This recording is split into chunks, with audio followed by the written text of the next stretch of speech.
Hey everyone, David C. Anderson here coming at you from the Knife Center, and welcome to Knife AQ number 32, the knife series where I answer all your questions whether they're sharp or dull. Fun stuff this week. We got some stuff for the motorcycle riders out there, some Bushcraft Tomahawks, some gentleman's knives, some other stuff too. Let's get into it.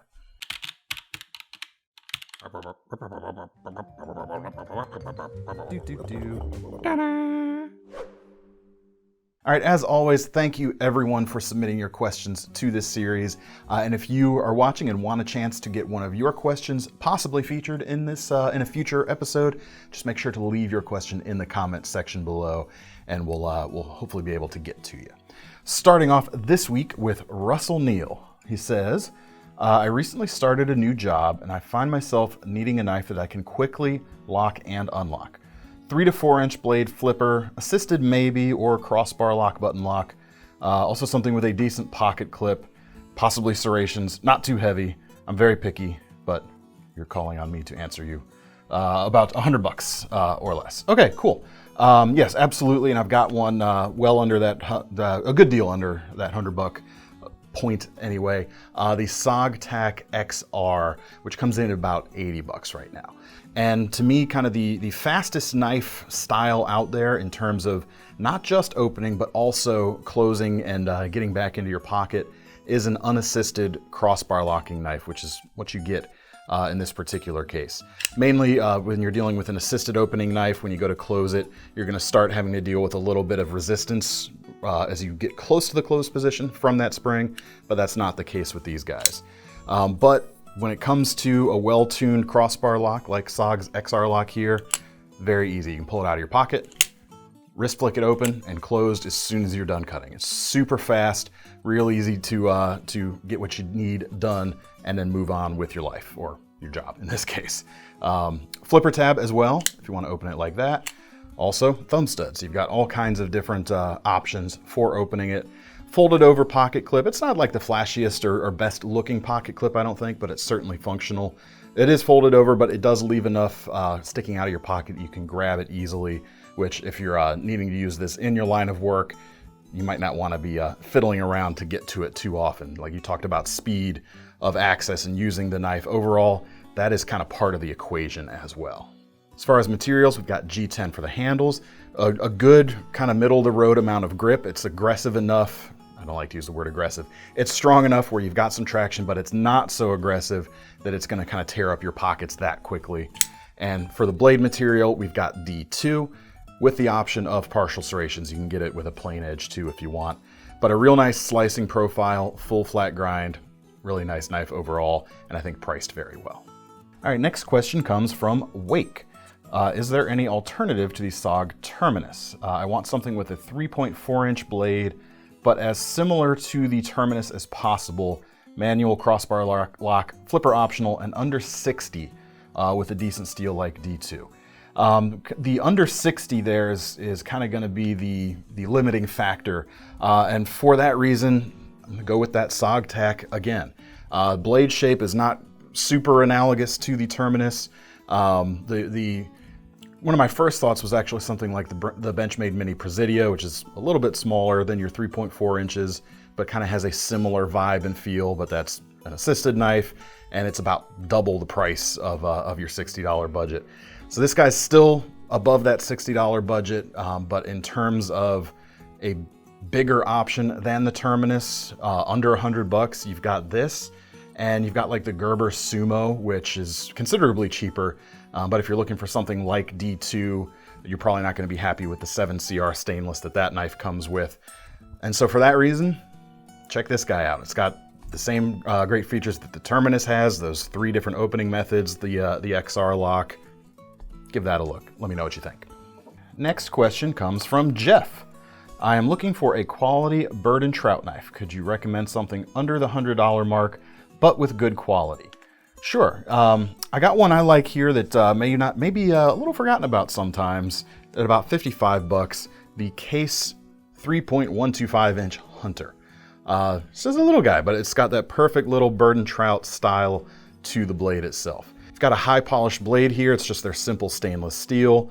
and a really nice looking stacked leather handle here. Just has that classic look, and it's got the blade shape you're going to need to do those like thin bird and trout types of things. A little bit of like outdoor food prep perhaps, if you can do something with a blade this small. You can do some pairing stuff with it, certainly. Just a cool little blade. You don't see a ton of bird and trout styled knives out there, not as many as I would like, because they're just a little bit less served, but they are very versatile. This one might not fill this, but a nice thin pointy blade can also make a good backup tactical knife. One of my cop buddies we've actually had conversations about this, and he's looking for that perfect, bird and trout backup knife that he can carry while on duty. Still hasn't found it yet. Another good one, the CRKT Tom Crine Mossback bird and trout. It's about $20, something like that, with a carbon steel. But I've shown that a few times. So all of those come in significantly less than your $100 price point. This guy is made in America too, which is quite nice. It's nice to have that baked into the DNA. And you've got a nice, just kind of classically styled leather sheath here. The nice broad loop there on the front. Yeah, check that guy out. All right, next question comes from William McIntyre. Hello, DAC. Who's that? I don't know. A digital audio converter. I'll answer you instead of DAC. I'm sorry, William. We're messing with you. I'm looking for a good Bushcraft Hawk, Tomahawk, about $150 max, because it's got to be easier to replace a Hawk haft than an axe haft. Sure, got an option here for you. This is one of the few out there that I think would do well for you. Cold Steel makes some good ones, CRKT even. But this is the Condor Indian throwing Tomahawk, coming in about $77 or thereabouts right now. Now I will say to your one note there about, you talk about replacing the handle, I'm assuming you're bringing that up in case you're out there doing stuff and the handle breaks and you need to improvise something. Tomahawks tend, at least especially throwing Tomahawks, tend to have a straight handle or straight haft. Now there's no rule that, where if you have a hatchet, there's some curve going on typically, but there's no rule that you couldn't replace that with a straight handled piece of wood. In fact, some people actually prefer that. So just a caveat, but a Tomahawk is actually, even though it has a lot of kind of old school fighting reputation back from the American frontier days, there's actually some good applications for it in a minimalist gear setup. Because you're dealing with a little bit less metal in the head, so it's a little bit less weight. And with the right skill set up here, I'm not talking about tool set, I'm talking about your mental tool set. You can do a lot with this and just a small blade. In fact, I've got a backpack guiding friend who, when he goes out, he takes two tools. Not these two specifically, but he takes a custom Tomahawk and a small bird and trout knife. And that does everything he needs to do. He's got his small camp tasks, his whittling, smaller wood splitting and shelter building needs, that sort of thing.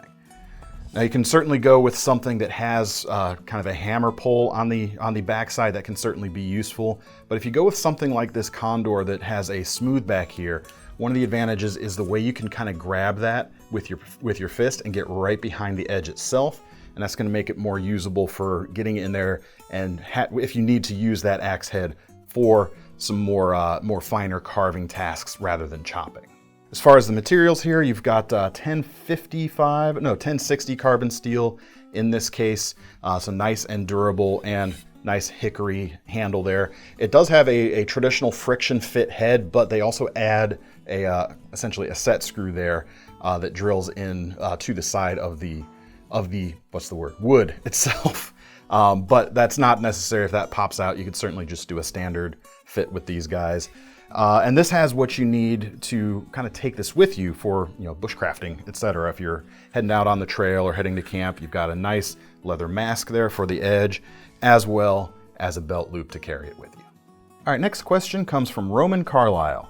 What, in your opinion, would be the best fixed blade and folder options for motorcyclists to carry on their person? No automatics, ballies, or double-edged blades are legal to carry in your area. My area, his area. All right, cool. Now, I'm not a rider myself, so this, what I'm going to offer here is kind of an outsider looking into that kind of culture.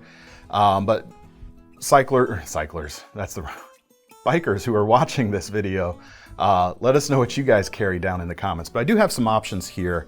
My gut instinct, first and foremost, for the folder says something with a pouch that you can wear on your belt. Something about the idea of clipping a knife into a pocket. I know it's probably not going to fall out when you're riding, but I wouldn't risk it. yeah, it makes me a little nervous. So a few things here. The new Benchmade Adamas come to mind. It's a really cool knife. I picked one of the plain edge versions of this up myself recently. It's got kind of some nice, slightly menacing vibes, I'd say, but it kind of fits the vibe. In addition to that, it's nice and heavy duty. They come in about 238. You've got a crew wear blade, so nice and tough. You've got G10 handles. They're a little bit slimmer than the old version, so they're a little bit easier to hold on to, but they do still come, I got it over here, with a sheath. I don't have it over there. Where'd I put it? Probably in the box. Did I leave it in the box? Stand by. Stand by. So here is the belt sheath with the knife in it. You can mount it to your belt a couple different ways. You've got some MOLLE compatible webbing here on the side. So of course it'll work with any kind of MOLLE attachment, but you could thread your belt through horizontal if you like, or it comes with an extra synthetic nylon piece or plasticky type of piece here that you could make just kind of a traditional belt loop going through it. In terms of retention on the flap here, it is a snap and it folds back kind of out towards the front. It can be held in place with the Velcro there. So it's a little bit backwards, but again, if that side with the snap on it is hugging closer in against your body as you're riding along, something about that feels a little safer to me. And then you've got that nice heavy duty knife right inside there. Some other options, we actually, it's kind of too bad he no longer works here. One of our previous video producers before Thomas rode a Harley, and he was awful fond of the Buck 110. So this is a much more affordable option for you, made in America still, but comes in at about 50 bucks. And these guys just come with a classic leather pouch belt sheath. Lot to love right there. And again, it's kind of gonna fit kind of the vibe in my mind anyway. 420 HC steel, 3 3/4 of an inch of it. Not as heavy duty as that Adamas, but still a knife that's capable of a lot of work. As far as fixed blade options, there actually is a purpose-designed motorcycling knife out there, and that is the Condor Biker. It's 1095 carbon steel, about 4 3/4 of an inch in this case, comes in about 85 bucks.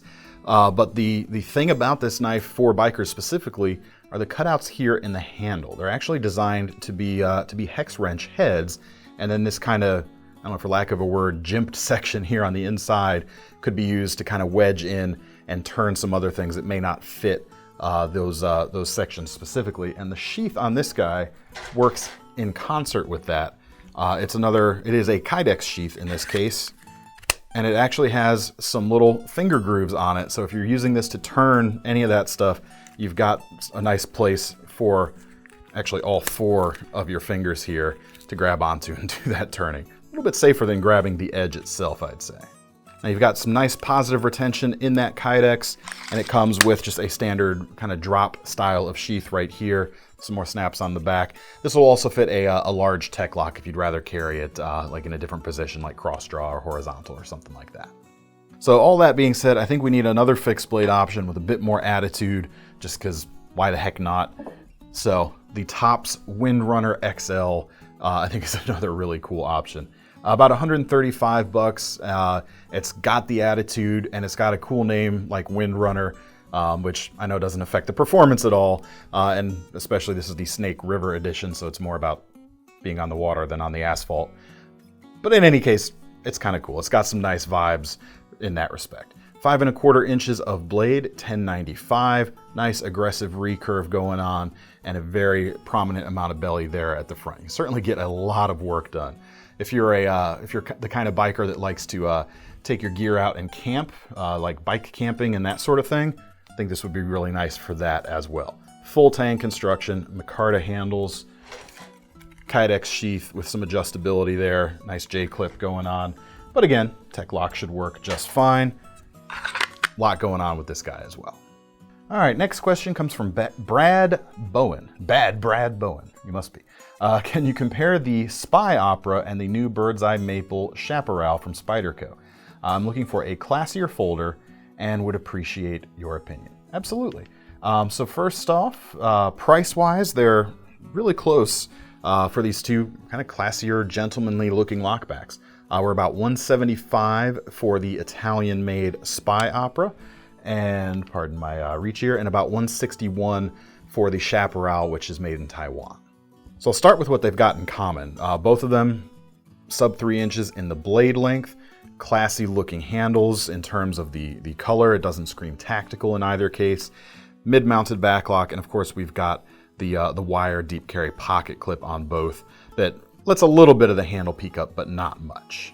These are great ambidextrous options because both of the clips are reversible, and all the other controls are completely the same side to side. In terms of differences, I would say slicing geometry is going to have to go to the Chaparral.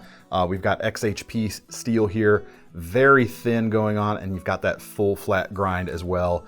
It's really all about efficiency. It's not about hard use, heavy duty, that sort of thing. It just wants to slice very cleanly through whatever you're cutting.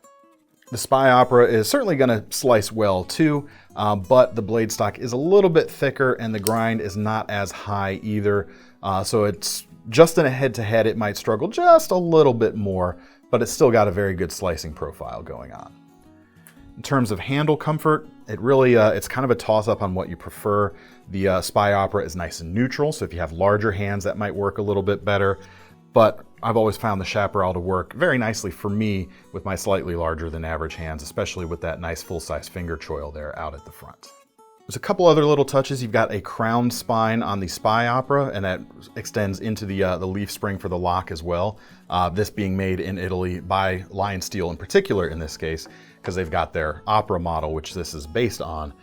You don't get that crowned spine on the Taiwanese knife, but it's still very comfortable. You don't have any sharp, crisp edges. Now the last difference kind of in the feel of operation of these knives, both of them open smoothly. Don't get me wrong, but there's something about the smoothness and the ease of action on the SpyOpera that is just elevated. It's just, it's another level just above what you're gonna get with the Chaparral. So hope that helps. You really can't go wrong with either one of them, but there are just some subtle differences between the two. All right, next question's from Chandler Nelson.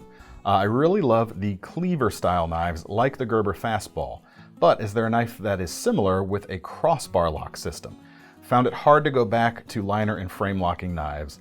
Looking for something with premium steel and slim if possible. Price isn't an issue, thank you. Sure, I've got that Fastball right here. It comes in about $140, US made, 20 CV steel. And I know what you mean. I have been a fanatic for crossbar locks for a long time, and I do have some liner locking and frame locking knives, but my lock of choice has always been a crossbar lock for quite a while. Unfortunately, there's not really a lot out there, anything really I can think of that has like a true crossbar lock and a true cleaver style profile to it. At least a cleaver style profile similar to this, which is maybe a little more straight razor inspired. The closest thing is going to come in significantly more affordable, about $38, the CJRB Crag with their recoil lock, which is a little bit different. You don't get a crossbar, but you get some of the same advantages, namely you can flick it open and closed centrifugally, and you can keep your fingers out of the blade path as well. But it's essentially this U-shaped yoke here at the top. You can either pull it back on both sides, just like you would a crossbar lock, or flick it back open there, you can actually pull back with just an index finger as well. You'll have to keep your finger out of the way a little bit on the when it finishes closing, because the flipper tab is going to come back. But obviously, this does kind of get you in the same ballpark anyway, locking style wise, but you've got a much broader blade going on. It's not a slim, classy looking folder, more of a compact, heavier use folder. You've got D2 steel here, about 3.4 inches, G10 on the handles here. A lot of capability built into these blades, but not quite a fastball alternative. What I would suggest looking for instead is perhaps a button locking knife. The first one that comes to mind, if you can find one, get your hands on it, is the ProTech Malibu. Comes in about $200. Similar materials, actually. Both of them feature aluminum for the handle construction and 20 CV for the blade steel. But you get a nice fidget-friendly factor here with the Malibu. You get the ability to keep your fingers out of the path, and you don't get the pullback, but you can, rather than flipping, if you push the button lock down just a little bit, you can kind of do that wrist flick thing with it if you want. Certainly hard to get a hold of these days. Every time we get a batch in, they go very quickly, so you'll have to keep your eyes out. Another possible option, which is straying a little bit further, is the Spyderco Smock. Kind of similar here.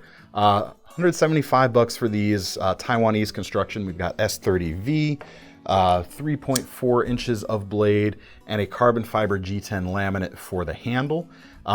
This is technically, although you've got a button here on the front, this is technically Spyderco's compression lock, just a left-handed version of it that has a hole drilled through here so you can push on this stud. So it acts like a button lock, but it's actually their compression lock. But you still get some nice flipping action. You can do that centrifugal open and close. So maybe check that guy out too. These are gonna be a little bit easier to find. We've got some in stock right now, at least while we're filming this. So yeah, let me know what you think of those. Maybe they'll get you in the ballpark. And maybe someone out there, SOG, Hogue, Benchmade, who makes a crossbar lock, maybe there's some demand for some cleavers out there. All right, now we're gonna get into the lightning round, where I kind of breeze through some questions a bit more quickly to try and work through the backlog of questions, you question answering people out there. So the first one comes from Nesmuck. You're pandering, but I don't care. I have a Knife AQ question for you. Can you RIT dye carbon fiber? Thanks for your time. I would say probably not. Even if carbon fiber would take RIT dye, which I don't know if it will, it's already, essentially black. So you're not really going to be able to change the color of it, if anything at all. Like if it takes any color at all, you'll just be making it darker. So probably not. Mason Rains, doesn't Kershaw own Emerson? No. I can understand where the confusion comes in though, since Kershaw has released a series of Emerson collaboration knives, it's actually really good to have them on the market because you can get some of these classic Emerson designs at a much lower price point. This particular CQC5 comes in at like $40, and you get that Emerson Wave and thumb disc. So really cool to have those on the market. But no, they are separate companies. They are distinct. They're just working together, which is always something nice to see in the knife industry. All right, next question. What up DCA? What is the best multi-tool to EDC? The answer to that is very simple. It's whichever one has the tools that you need. There you go. There's a lot of good stuff out there. Whatever, stick with a reputable brand and find something that's got the tools that you are going to find useful and you're going to be well taken care of. Or just get a 12-inch machete. That is a multi-tool. It's nature's, I don't know, it's a jungle multi-tool anyway. William Bracken asks, hey David, I've been looking for a large hard-use fixed blade for around $150. Can you point me in the right direction? Thanks. Becker, Essie, Tops. That about does it. Any of their stuff around that price range is going to be great. Drew Ryan, what is your favorite knife to use for opening taped boxes, and what is the best way to clean the tape residue off the blade? I don't really have anything that's necessarily a favorite for opening boxes per se, although I do find drop points useful. I like, Tontos work really well because you can use kind of that transitional point as an edge to cut without going too deep. But in terms of removing the residue, basically anything that's going to break down adhesives. Rubbing alcohol works great. Stuff like Goo Gone if you need to get like really aggressive and with some more stuff. But there's a lot of stuff out there. Gasoline, kerosene. I do not recommend that. Not the best, but we'll do in a pinch. Don't do that. But yeah, anything that's going to break down adhesive, there's lots of stuff out there. But those are some good places to start. All right, Mark H. Phelps says, at the 30-second mark in the intro, when DCA threw up his slightly larger than average hand to say thank you, I actually ducked. Stand back from the screen, sir. Thank you, everyone. Thanks for submitting your questions. That's all we've got time for today. As always, leave your questions below and maybe we'll be able to feature it in a future installment. If you like the knives here and you want to get your hands on some of them, we'll leave links in the description to take you over to KnifeCenter.com. And make sure you sign up for our Knife Rewards program, so when you spend your money on one of these knives, you get to earn some free money to spend on your next one. I'm David C. Anderson from the Knife Center signing off. See you next time.